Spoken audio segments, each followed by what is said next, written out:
ഹേ all അസ്സലാമു അലൈക്കും welcome back. ഇന്ന് നമ്മളങ്ങനെ ഒരു നൂഡിൽസ് ഉണ്ടാക്കുന്നത് നോക്കിയാലോ. സോ അതിന് വേണ്ടി ഒരു പാൻ എടുക്കുക, അതിലേക്ക് നമ്മൾ ഓയിൽ ഒഴിക്കുക. ഏത് ഓയിലും പ്രശ്നമില്ല. പിന്നെ നമ്മൾ ചിക്കനും പെപ്പർ പൗഡറും സാൾട്ടും കൂടി ചേർക്കുക. ഇത് നന്നായിട്ട് ഫ്രൈ ചെയ്തെടുക്കുക. ഈ ചിക്കൻ ഫ്രൈ ചെയ്ത ശേഷം വേറൊരു ബൗളിലേക്ക് മാറ്റാം. ഇനി അതേ പാനിൽ തന്നെ ഒരു മുട്ടയും പെപ്പർ പൗഡറും കുരുമുളകും കൂടി ജസ്റ്റ് ഒന്ന് മിക്സ് ആക്കാം. ഇനി ഒരു പാൻ എടുക്കുക, അതിലേക്ക് ഓയിൽ ഒഴിക്കുക. ഓയിൽ ചൂടായ ശേഷം ഓണിയനും പിന്നെ അതുപോലെ തന്നെ നമ്മൾ ഗാർലിക്കും കൂടി ചേർത്ത് ജസ്റ്റ് ഒന്ന് സോട്ട് ചെയ്തെടുക്കും. ഈ പാനിൽ ക്യാരറ്റ്, കാപ്സിക്കം, ക്യാബേജിലെ പാഴ്സ്ലി നമുക്ക് ഇഷ്ടമെടുക്കാം.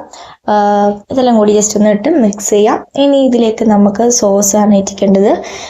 സോയാ സോസും പിന്നെ നമ്മളെ ടൊമാറ്റോ സോസും ആണ് ഇടേണ്ടത്.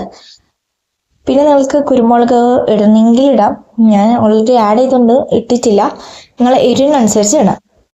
ഇനി ഇതെല്ലാം കൂടി ഒന്ന് മിക്സ് ആക്കാം. പിന്നെ നമ്മൾ നൂഡിൽസ് ആഡ് ചെയ്യാം. ഇത് ഞാൻ നേരത്തെ വേവിച്ച് വെച്ചതാണ്. പിന്നെ നമ്മൾ നേരത്തെ തയ്യാറാക്കി വെച്ച് നമ്മൾ ചിക്കനും പിന്നെ എഗ്ഗും കൂടി ആഡ് ആക്കാം.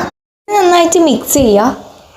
ഇപ്പോൾ ഇതാ നമ്മൾ നൂഡിൽസ് ഇവിടെ റെഡി ആയിട്ടുണ്ട്. അപ്പോൾ എല്ലാവർക്കും നൂഡിൽസ് ഇഷ്ടപ്പെടുന്നു കരുതുന്നു. ഇഷ്ടപ്പെട്ടാൽ ജസ്റ്റ് ഒന്ന് സബ്സ്ക്രൈബ് ചെയ്യുക, ലൈക്ക് ചെയ്യുക, ഷെയർ ചെയ്യുക.